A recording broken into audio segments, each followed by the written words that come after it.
अब की बार जो पंजाब में बाढ़ की स्थिति बनी है वो अब तक के बनी हुई सबसे गंभीर है।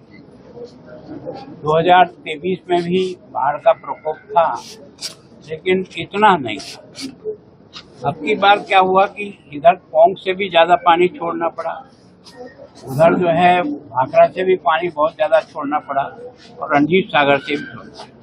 आपका जो होशियारपुर जिससे प्रभावित हुआ है वो पोंग डैम से हुआ और पीछे से पानी अधिक आने के कारण से उनकी मजबूरी थी कि उनको पानी खाली करना। लेकिन आजकल सिस्टम में ऐसा है कि हर घंटे में कितना पानी वो छोड़ रहे हैं इसकी लगभग सबको सूचना भेजते हैं, ताकि लोग थोड़ा चौकन्ना रह करके इस फ्लड के बहाव से किसी तरह से बचाया जाए। जहाँ आज मैं जिस कैंप में हूँ वहाँ लगभग आज की तारीख में 200-250 लोग हैं। ऐसे 5 कैंप हैं जिसमें लोग हैं। कैंप तो इन्होंने 7 की व्यवस्था की है, लेकिन बाकी कैंप में कुछ लोग आए चले गए। अभी भी 1000 से अधिक लोग इन कैंपों में है।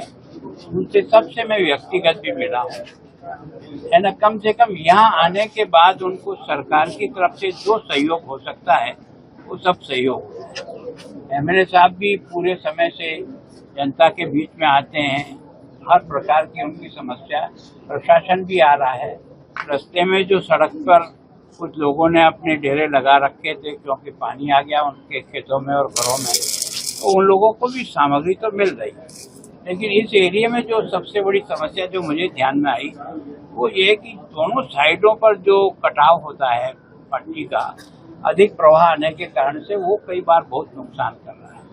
और फिर क्या है कि पानी जब गांवों की तरफ फैल जाता है तो वो पानी निकलने में भी उसको बहुत समय लगता है। उसकी ड्रेनेज सिस्टम जो है वो इतना परफेक्ट नहीं है कि गांव का पानी खाली हो जाए। तो मैं सोचता हूँ कि अभी एमएलए साहब ने एक प्रस्ताव बताया है कि 7 किलोमीटर एक साइड पर, 3 किलोमीटर एक साइड पर अगर कोई पत्थर की पिचिंग होकर के लग जाए तो पानी को शायद उधर अंदर जाना बंद हो। तो मैं सोचता हूँ उस प्रस्ताव को विचार करेंगे।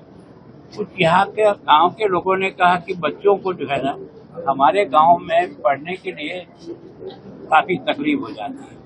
केवल और केवल प्राइमरी स्कूल है, उसमें भी बराबर अध्यापक जितना चाहिए उतना नहीं आता। तो मैंने कहा कि सरकार कम से कम प्राथमिक शिक्षा को इतना महत्व देती है कि जितनी आवश्यकता हो, नई बिल्डिंग बनाने हो तो भी पूरा पैसा देती है तभी, और आपको उसको देखना पड़ेगा। दूसरा क्या, ये जो मकान बहुत नीचे बस गए हैं इनको कोई न कोई आपको ऐसा लेवल पर ढूंढना पड़ेगा जिसमें पानी का फ्लो इनको बार बार परेशान न करे। और प्रधानमंत्री आवास योजना के तहत ये जो इफेक्टेड लोग हैं, जो कई बार इफेक्ट हुए हैं, उनको उस योजना के तहत लाभ मिल सकता है। प्रस्ताव बना के भेजें, हम भी ट्राई करेंगे ताकि कम से कम मकानों का ये जो बार बार गिरते हैं और जिसके कारण से हादसा ज्यादा हुआ। यहाँ जो है ना जितना बाढ़ का एरिया है वो तो 8000 समथिंग बीघा पे पानी का फैला हुआ है, लेकिन डेथ यहाँ बहुत ज्यादा है। अभी तक जिससे मैंने ये चट्टा जिला में देख रहा हूँ कि या तो इससे ज्यादा पठानकोट में 9 डेथ हुई है। बाकी अमृतसर में बहुत फैला हुआ, लेकिन डेथ केवल 3 थी। उसमें से भी एक जो है सर्प के काटने के कारण से हुई। तो उन्होंने इसका एक तरह से प्रोपोर्शन लेकर के लोगों को जिस प्रकार से निकाला। यहाँ क्या है कि फ्लो अधिक होने के, तेज होने के कारण से, बाकी जगह फ्लो इतना तेज नहीं होता। यहाँ ढाल की जमीन है, पोंग बिल्कुल ऊपर है और उसके कारण से बहाव जिस गति से आता है उसके कारण से संभावना ज्यादा रहती है। तो मैं सोचता हूँ इनको ये प्रस्ताव बना के भेजें। हम कोशिश करेंगे स्टेट गवर्नमेंट से भी और केंद्र से भी। अभी सवेरे जो है वो केंद्र के कृषि मंत्री भी आए हैं, शिवराज जी, वो भी शायद अपने इस एरिया में घूम रहे हैं, तो उनका भी है ताकि, और केंद्र की एक टीम भी यहाँ आई हुई है जो 3 दिन से इस सारे के फ्लड को जो है ना एनालिसिस कर रही है और वो भी अपना रिकमेंडेशन भेजेगी कि किस तरह से है। सामान्यतः क्या है कि जो खेती के नुकसान है उसको तो आपदा राहत के तहत जो लिमिट तय कर रखी उसके हिसाब से सरकार का पैसा आ जाता है, लेकिन जो घर डैमेज होते हैं या जो पशुओं का जो नुकसान होता है उसके बारे में कई बार वो लाभ उनको नहीं मिलता है। सर, ये पोंग डैम है ना, उसका पानी तो स्थिर आ रहा है। हमारे को जो मार कर रही है वो चक्की बैंक का पुल या खड्ड का पानी आ रहा है ना, वो अफेक्टेड कर रहा है इस एरिया। उसके बारे में भी कुछ वैसे समाधान क्या है कि जो मुझे बताया, मैं अभी उसने गया, यहाँ कई छोटे छोटे नाले भी आकर जी, के हाँ जी। और इस नदी में मिलते हैं।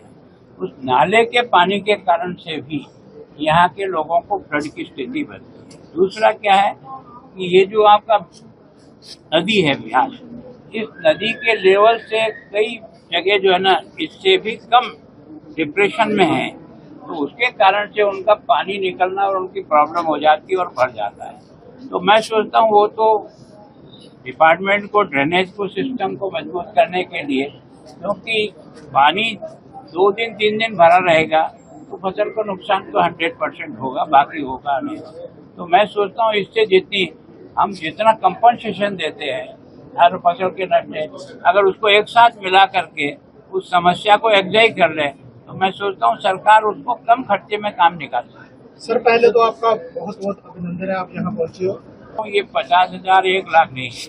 अगर सरकार का असेसमेंट होगा, यहाँ के कागज बन करके जाएंगे, जो टीम यहाँ आई है वो उसको रिकमेंड करेगी, तो पैसा कम और ज्यादा ये केंद्र के लिए महत्वपूर्ण नहीं है। लेकिन जो प्रोसेस से पैसा मिलेगा वो तो हर जिले को कंप्लीट करके भेजना पड़ेगा। न तो 60 की लिमिट बांधी है, न 50 की लिमिट बांधी है। जितनी आवश्यकता होगी, जितना खराबा होगा, केंद्र सरकार उसकी भरपाई करती है। केवल और केवल पहाड़ के उतर जाने के बाद इसका असेसमेंट जिला लेवल के अधिकारी और करके भेजेंगे। केंद्र की सरकार जो है ना, जो प्रतिनिधि आया वो तो अभी केवल ऊपर से देख के जाएगा। कोई बहुत ज्यादा एग्जैक्ट में नुकसान क्या हुआ ये तो फ्लड उतर जाने के बाद पता लगेगा। तो ऐसी टीम बने, गठित होगी टीम तो मैं सोचता हूँ जो प्रस्ताव ये बना के क्योंकि प्रशासन तो लगातार लगा हुआ है, प्रशासन की मेहनत से इतने लोग बच गए हैं।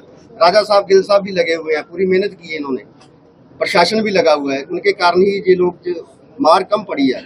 लेकिन क्या केंद्र की टीम गठन होगी कि अगर मान लो मैं संवैधानिक केंद्र का प्रतिनिधि हूँ नहीं हूँ, आप गवर्नर 4 दिन से मैं आपके फ्लड के ये 6ठा जिला देख रहा हूँ, अभी 7वें जिले में जा रहा हूँ, वहीं रोडीज गया हूँ, जितना लोगों से मिल सकता हूँ मिला हूँ। जो मेरे समझ में आया, आज सवेरे 5 जिलों का मैंने बना करके शिवराज जी को सवेरे एयरपोर्ट पे केवल उसी से मिला था। मेरा कार्यक्रम था पठानकोट रात को रुकने का, मैं आया इसीलिए कि जो कुछ मैंने देखा वो उनको ठीक तरह से मैं उनको ब्रीफ कर सकूं। तो मैं यहाँ से जो भी प्रस्ताव आएगा, मैं आपका प्रतिनिधि भी हूँ, केंद्र का प्रतिनिधि भी हूँ, दोनों के बीच में सेतु का काम करने के लिए जो प्रस्ताव आएगा वो सरकार तक भेज के मदद करेंगे। थैंक यू ठीक है सर, ये निकाल